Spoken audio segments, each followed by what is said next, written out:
Graças e paz, irmãs, boa noite. Nós estamos aqui para mais um estudo das mulheres da Bíblia. Durante esse início do ano, o restante do ano passado, nós tivemos estudos com as mulheres do Antigo Testamento, do Velho Testamento.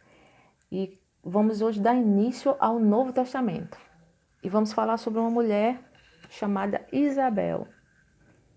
Eu acredito que, se não todas, mas a grande maioria já ouviu falar em Isabel. Ela é bastante conhecida por ser a mãe de João Batista, o último profeta, o grande profeta de Israel, dos últimos profetas de Israel. Então, assim, eu quero ler com vocês alguns trechos que estão lá em Lucas, capítulo 1, verso 57. O livro de Lucas é o único livro que traz a história de Isabel. 57 diz o seguinte: ao se completar o tempo de Isabel dar à luz, ela teve um filho. Seus vizinhos e parentes ouviram falar da grande misericórdia que o Senhor lhe havia demonstrado e se alegraram com ela. No 8º dia foram circuncidar o menino e queriam dar-lhe o nome do pai, Zacarias. Mas sua mãe tomou a palavra e disse: não, ele será chamado João. Então fizeram sinais ao pai do menino para saber como queria que a criança se chamasse.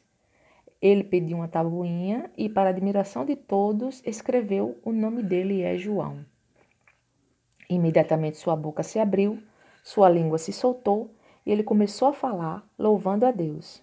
Todos os vizinhos ficaram cheios de temor e por toda a região montanhosa da Judéia se falava sobre essas coisas. Todos os que ouviam falar disso se perguntavam: o que vai ser este menino? Pois a mão do Senhor estava com ele. Amém? Só até aí. Então, Isabel, a mãe de João Batista, ela foi uma mulher muito especial. Né? E no capítulo 1, a partir do versículo 5, que eu não li, mas as irmãs podem ler depois, começa a narrar a história, de João Batista. E a história diz que Zacarias, ele era um sacerdote, certo? E estava ali, ele tinha sido sorteado para o serviço, e ele estava ali, oferecendo sacrifício ao Senhor. E teve uma visão. O anjo Gabriel apareceu a ele e ele fez uma revelação de que ele teria um filho. Isabel teria um filho. E a Bíblia fala que eles eram avançados em idade. Já eram idosos, por assim dizer, né? E quando a gente fala em idosos avançados em idade, eu me recordo de Abraão e Sara, né? Que já eram velhos. A Bíblia diz que seus corpos já estavam mortificados, ou seja, não tinham mais capacidade de gerar filhos, né? E o Senhor fez aquela promessa a Abraão, né, de que ele seria pai de muitas nações. E eis no caso de Zacarias e Isabel, eles já eram velhos e ela era estéril, assim também como Sara, né, era estéril. Mas eram considerados pessoas irrepreensíveis, dedicadas, comprometidas com a palavra do Senhor. E eles aguardavam, né, a promessa da vinda do Messias. E eu fico pensando, né, quantas vezes nós recebemos uma promessa do Senhor e não cremos nela. Foi o que aconteceu com Zacarias. Ele, ao receber a visão, né, ter a visão do anjo Gabriel e ao receber a notícia de que seria pai, ele não creu. Eu acho que ele olhou para as condições dele, para as condições da esposa dele. Ela era estéril. Eles já estavam velhos. Não acreditava que ele seria pai, né, que teria um filho. E por essa razão, o anjo Gabriel falou para ele: olha, por você não acreditar nas minhas palavras, né, você vai ficar mudo. vai ficar muda até o nascimento do seu filho. Olha só, você não vai falar.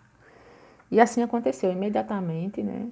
Zacarias ficou mudo, e ao sair dali as pessoas viam ele, e ele já não conseguia mais falar, ele já fazia só sinais apenas.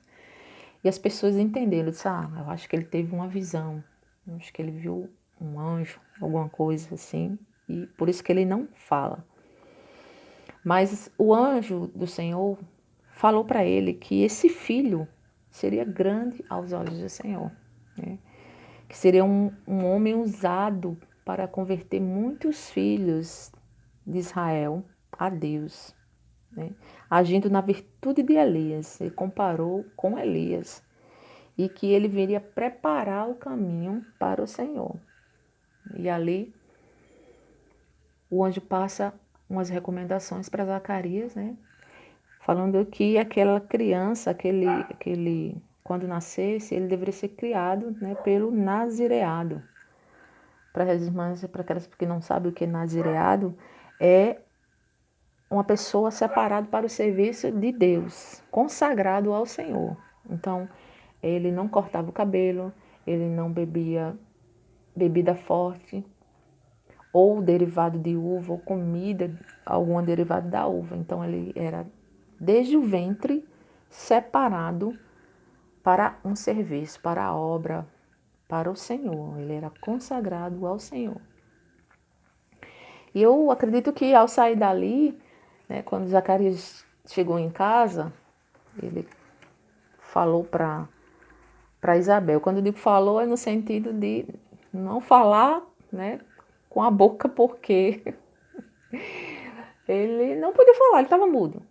Mas comunicar a ela, essa acho que é a palavra correta, comunicar a ela, de alguma forma, talvez escrevendo, com gestos, né, de que ele teve uma visão e que nessa visão o anjo lhe prometia um filho e que esse filho seria grande aos olhos dele.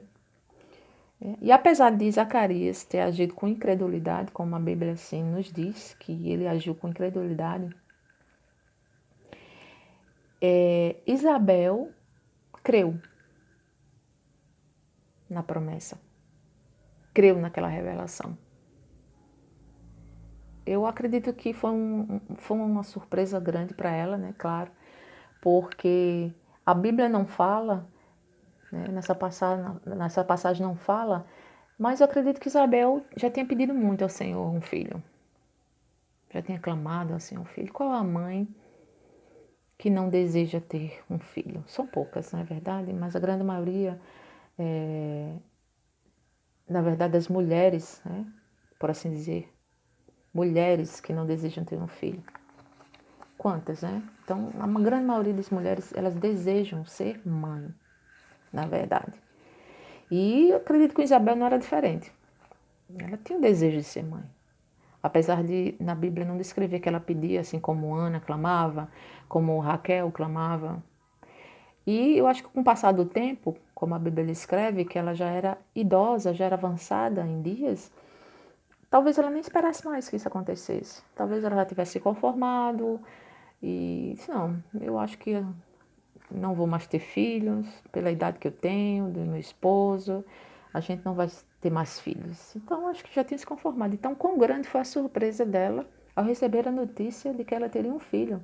E mais ainda, de que esse filho seria um grande homem, seria alguém especial aos olhos do Senhor. Imagina aí como Deus é maravilhoso, como Ele nos surpreende. E aí eu me lembro daquele versículo que diz que o Senhor faz além daquilo que pensamos ou imaginamos. Então, foi além daquilo que Isabel esperava, né? Não só a promessa de ser mãe, de ter um filho, mas de que esse filho seria um instrumento nas mãos do Senhor, que esse filho seria um grande homem que viria para preparar o caminho e iria converter muitos filhos, os corações de muitos filhos de Israel a Deus. Que missão maravilhosa, que missão tremenda. E Isabel tinha também diante dela uma missão. Ela recebeu a missão de gerar um filho que seria instrumento nas mãos do Senhor. E o anjo ali, como eu falei já antes, recomendava a ela como ela deveria agir, como ela deveria ser criado. E ela aceitou esse chamado, aceitou essa missão. E eu me pergunto, você tem atendido o chamado do Senhor? Será que eu tenho atendido? Será que você tem atendido o chamado do Senhor? Você é uma pessoa agradecida ao Senhor pelo que Ele é, pelos dons que Ele te deu? Aleluia. Você tem atendido o chamado do Senhor? Quando o Senhor tem falado com você, você tem dito, Senhor, Senhor, eis-me aqui? Ou você tem duvidado daquilo que o Senhor tem falado com você? Daquilo que o Senhor te mandou fazer? Simplesmente você ouve, duvida e diz, não é comigo. Chama outro, Senhor, manda outro. Ou você é igual a Isabel, que não olha as circunstâncias e diz, Senhor, eis-me aqui. Vou fazer aquilo que tu me chamaste. Porque Isabel, ela reconhecia que aquilo ali que estava acontecendo com ela, o filho que ela ia ter, era uma obra do Senhor. É tanto que ela diz, no versículo 25, ela diz assim, isto é obra do Senhor, isto é obra do Senhor. Agora ele olhou para mim com favor para desfazer a minha humilhação perante o povo. Ela reconheceu que aquilo era uma obra de Deus, que havia um propósito maior e que ela estava sendo apenas instrumento nas mãos do Senhor. Glória a Deus por isso. E aqui fala que ela diz assim, ele olhou para mim com favor para desfazer a minha humilhação perante o povo. Então, ela se sentiu humilhada, porque sabemos que naquela época, as mulheres que não conseguiam gerar filhos era considerada uma desonra para elas, era uma vergonha, né?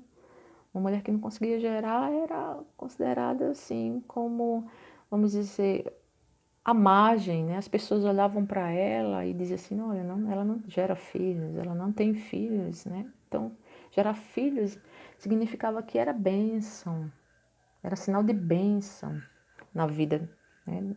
Daquela mulher, daquele homem, quando tinham filhos. E quanto mais abençoados eram.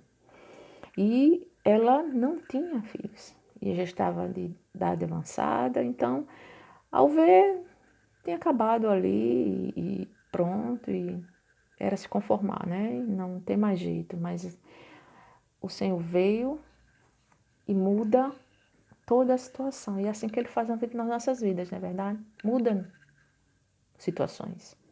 Situações que aparentemente parecem estar perdidas, situações que parece que não vão mudar nunca, vai permanecer, já passou tanto tempo, isso vai vir de muitos anos, eu acredito que isso não vai mudar, mas o Senhor pode mudar sim, o Senhor pode transformar, continue perseverando, continue orando, continue buscando, continue clamando, que o Senhor é poderoso para fazer, e fazer muito mais daquilo que você espera que Ele faça. Aleluia. Mas lá na frente, no versículo 36, né, encontramos o anúncio do nascimento de Jesus, né, quando o Senhor se revela ali, o anjo do Senhor se revela a Maria, né, e isso aí já é outro estudo, né, que vamos ver mais lá na frente. Mas aí tem esse anúncio, né, e Maria sabe acerca da gravidez de Isabel, que é sua prima, sua parenta, né, e ela vai, quando sabe disso, ela vai visitar Isabel, né? E a Bíblia diz que ao encontrar-se as duas, né? A Bíblia diz que quando Isabel ouviu a saudação de Maria, aleluia, o menino que carregava em seu ventre, né, João Batista, ficou agitado, foi tomado pelo Espírito Santo de Deus. Oh, coisa maravilhosa, né? Eu fico imaginando que coisa tremenda, né? E você lendo o texto, você vai ver que Isabel fez conhecida a proclamação acerca de Maria, quando ela diz, bendita é você entre as mulheres e bendito é o filho que você dará à luz. Isso está lá no versículo 42 do capítulo 1. Então, naquele momento ali, Isabel já tinha completa certeza de que o seu filho, o filho que ela carregava no seu ventre, aleluia, ia ser preparado, né? Estava sendo preparado para anunciar o caminho do Senhor, preparando o caminho do Senhor. Que coisa tremenda, que coisa maravilhosa, que revelação grandiosa, né? Que momentos, né, Isabel, né, desfrutou a alegria de estar gerando um filho, que todas as mães, principalmente aquelas que tiveram dificuldade de engravidar e um dia conseguiram, né? O Senhor fez um milagre. E você sabe como é a felicidade de poder gerar um filho. E além disso, ela estava gerando um filho que iria preparar o caminho para o Messias que ela, junto com seu esposo, já aguardava. Que coisa maravilhosa. Você está esperando, né? Estava esperando ali o Messias vir, né, para salvar o povo. E de repente ela engravida e esse filho vai fazer parte dessa história, vai fazer parte dessa missão, que era preparar o caminho do Senhor. Então foi uma coisa maravilhosa que aconteceu ali na vida de Isabel, né? E mais uma vez reforçando que a palavra do Senhor diz que ela era irrepreensível, alguém dedicada ao Senhor, né? Que seguia os seus mandamentos. Era uma mulher reta diante do Senhor. E isso é muito importante, né? Louvado seja o nome do Senhor. E a palavra de Deus diz que Maria ficou ali cerca de 3 meses junto com Isabel, né? E depois foi para casa. E aí essa parte do texto que eu li, né, que foi o nascimento de João Batista, ocorreu ali também um milagre. Vocês viram que no momento que João Batista nasce, aquela criança nasce, e até então Zacarias ainda estava mudo, perguntam a Isabel qual vai ser o nome dessa criança, né? Qual vai ser o nome do seu filho? E ela diz, ele vai ser chamado João. E disseram-lhe, você não tem nenhum parente com esse nome, porque era costume, né? Se dar o nome dos filhos, prosseguir da parentela. E na parentela de Isabel não tinha ninguém com o nome de João Batista. Ou de João, né? E de repente o que acontece? Vamos perguntar ao pai da criança qual o nome vai ser. E ali, sem Zacarias saber de nada, ele escreve o nome da criança numa tábua, né? E mostra, e todos ficam ali admirados, porque é o mesmo nome, João. E a partir do momento a língua de Zacarias se solta e ele começa a falar, se cumprindo assim a palavra do Senhor, a palavra que o anjo proferiu, de que ele ficaria mudo até o nascimento daquela criança. Que coisa grandiosa, né? Quando o Senhor começa a agir nas nossas vidas, quando o Senhor começa a fazer nas nossas vidas, tudo acontece de forma perfeita, tudo vai se encaixando, né? As coisas vão fluindo quando o Senhor está no negócio, né? Quando o Senhor nos chama para algo, por mais que a gente veja impossibilidades, mas a gente tem que ter a certeza e a confiança de que se foi o Senhor que falou,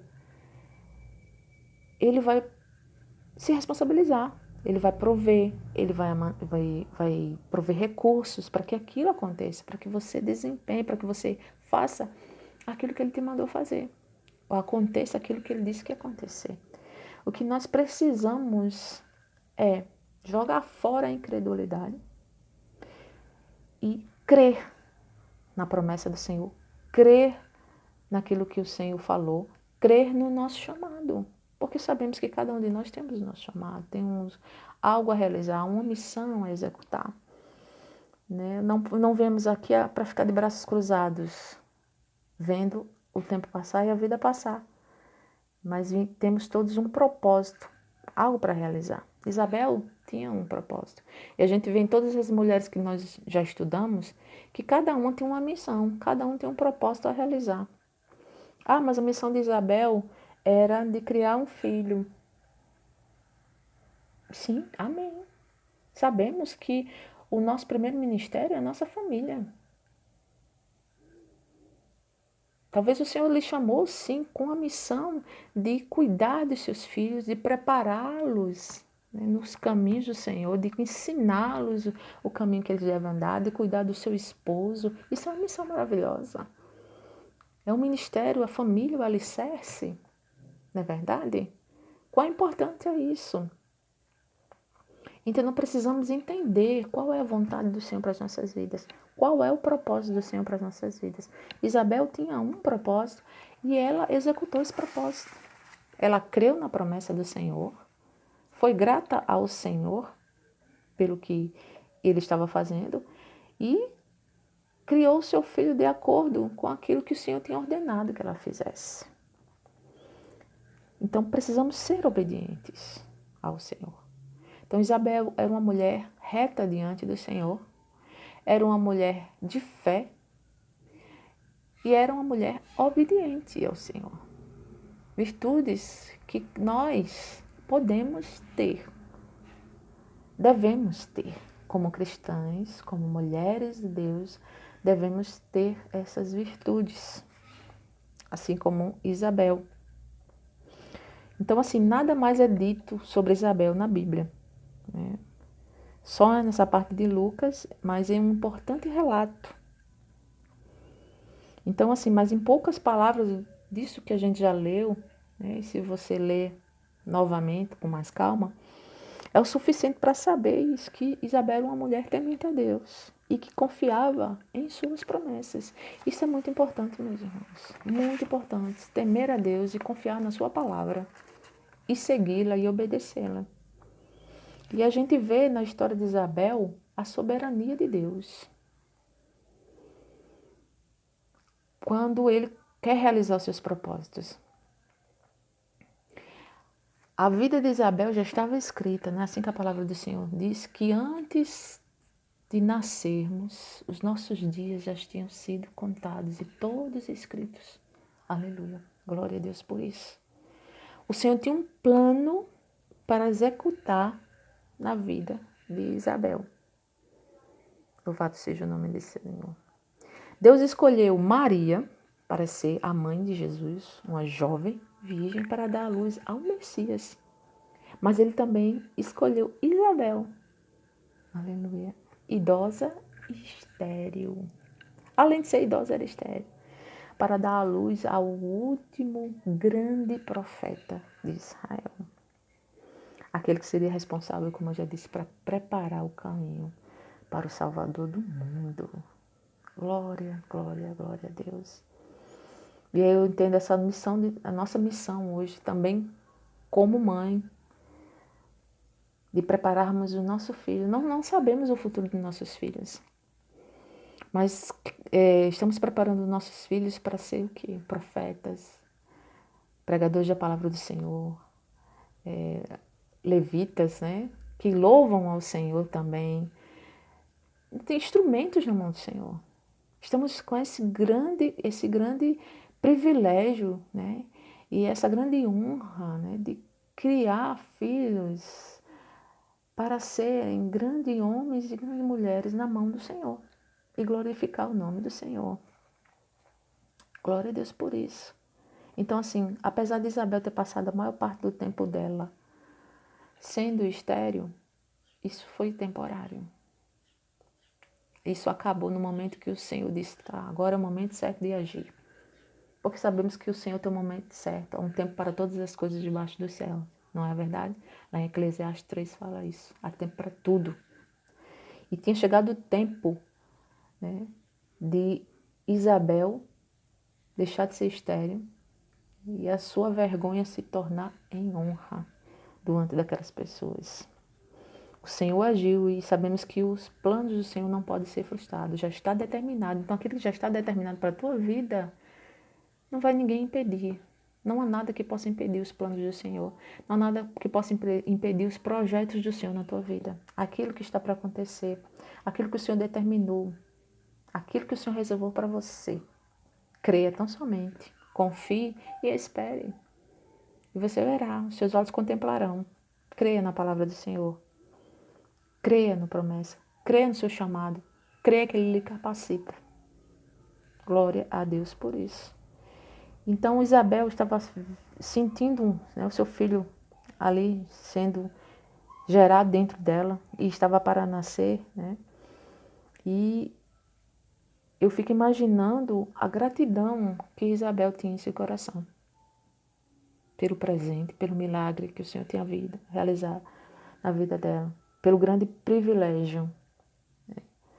E aí eu me lembro de Josué, quando o Senhor chega para ele e diz assim: esforça-te, tem bom ânimo, não temas nem te espantes, porque o Senhor teu Deus é contigo por onde quer que andares.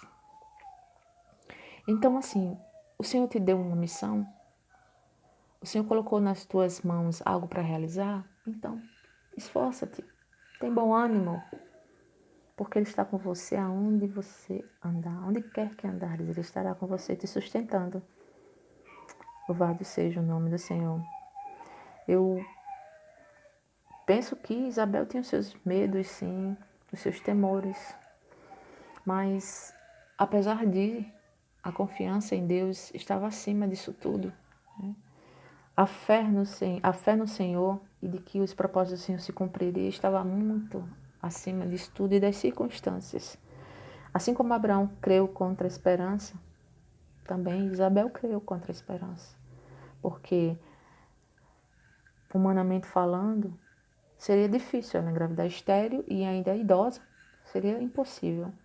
Mas ela creu contra a esperança, contra as circunstâncias. Ela tomou posse, como dissemos, né? Como costumamos dizer, tomou posse da palavra do Senhor. E aconteceu. Louvado seja o nome do Senhor. Então, assim, a gente vê aí duas mulheres,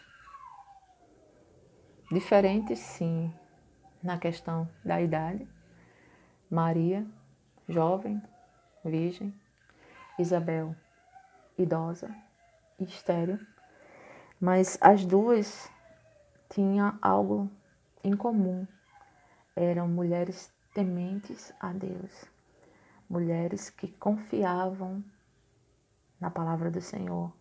Naquilo que o Senhor falava, elas tinham certeza de que o Senhor falando ia se cumprir, independente da circunstância, independente da situação. Aquelas duas mulheres, elas estavam grávidas. E olha as condições, né, de cada uma. Eu não, como eu disse, eu não posso mais entrar em detalhes aqui sobre Maria, né? Vocês vão ver mais na frente sobre ela. Então, assim, apesar de toda a circunstância, elas não quiseram saber. O que importava para elas era cumprir aquilo que o Senhor tinha ordenado para suas vidas. Cumprir. Esse era o prazer. Muitas vezes nós estamos realizando algo para o Senhor, né? E as dificuldades vêm, as provações vêm, muitas vezes sofrimento nas nossas vidas, mas o prazer de estar servindo ao Senhor, de saber que estamos cumprindo com a sua vontade, estamos sendo obedientes à sua palavra, tem que ser maior do que toda a aflição, tem que estar acima de toda a tristeza, porque é um privilégio, né, para nós sermos escolhidos para realizar o querer do Senhor.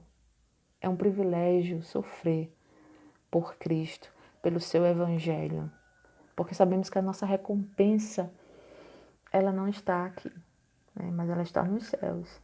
E Isabel, ela fez parte desse plano, esse grandioso plano, maravilhoso plano de Deus, que foi enviar seu Filho para morrer por nós, uma geração que estava condenada à morte eterna. E o Senhor, Deus nos deu seu Filho para nos dar a vida eterna, através de um único ato, aleluia, de obediência do Senhor Jesus, morrer naquela cruz e ressuscitar, né? Apenas um ato nos garantiu, aleluia, a vida eterna. Então ela fez parte desse plano. Então nós, como servas do Senhor, fazemos parte de um plano maior.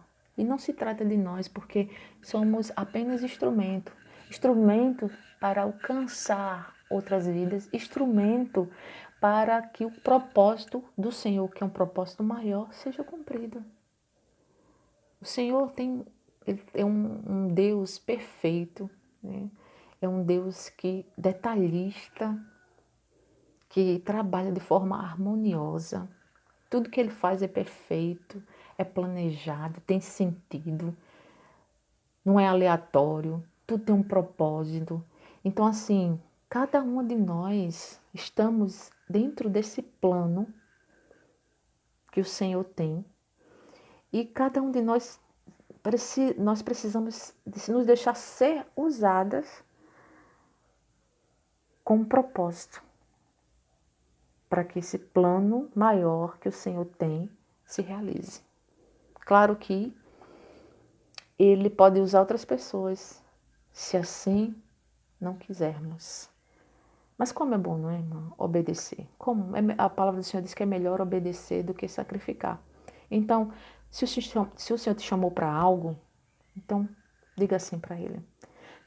Se o teu ministério é cuidar dos teus filhos, do teu esposo, da tua família, da tua casa, amém, uma grande honra o Senhor está colocando nas tuas mãos, isso é o ministério de cada um de nós.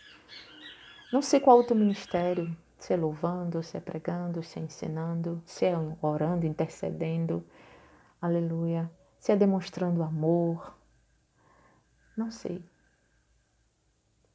Mas o importante é que você cumpra esse propósito, assim como Isabel cumpriu esse propósito. E para finalizar, né, eu gostaria de ler alguns versículos do Salmo 139, do 13 ao 16. Né? E assim que cada uma de nós, irmãos, possamos louvar e agradecer a Deus por tudo que Ele fez e pelo dom da vida, pelo dom de ter filhos, pelo milagre, né, de hoje estarmos de pé e respirarmos. Que eu e você possa agradecer-lhe, né, por Ele ter cuidado de nós desde o ventre da nossa mãe. Já havia um nome para mim e para você. Ele já te via lá sendo formado, aquela massa ali informe. Ele já sabia como ia ser a tua vida, ele já te amava. Aleluia, glória a Deus. Diz assim, no Salmo 139, versículo 13 a 16, diz: Pois possuíste os meus rins, cobriste-me no ventre de minha mãe. Eu te louvarei, porque de um modo assombroso e tão maravilhoso fui feito. Maravilhosas são as tuas obras, e a minha alma a sabe muito bem. Os meus ossos não te foram encobertos, quando no oculto fui feito e entretecido nas profundezas da terra. Os teus olhos viram meu corpo ainda informe, e no teu livro todas essas coisas foram escritas, as quais, em continuação, foram formadas, quando nem ainda uma delas havia. Então, é isso, irmão, esse estudo, minhas irmãs, que hoje foi dado. Eu espero que ele tenha te alcançado, né, de uma forma edificante, porque ele me alcançou, falou o meu coração. Então, se você é convidada no próximo estudo, tá certo? E aí temos uma novidade, as irmãs que nos acompanham, sabe que vinham assistindo esses estudos, que a gente faz esses estudos quinzenalmente, não é verdade? Então, a gente resolveu fazer esses estudos semanalmente, tá bom? Então, assim, hoje tivemos esse estudo. A próxima segunda, nós teremos um próximo estudo, que será falado sobre Maria, mãe de Jesus. Eu estou querendo muito ouvir esse estudo. E eu acredito que vai ser uma bênção. Então, assim, não perca. Próxima semana, próxima segunda-feira, nós teremos outro estudo, tá bom, irmãos? Então, fique na graça de Deus, que o Senhor continue nos abençoando. Até mais.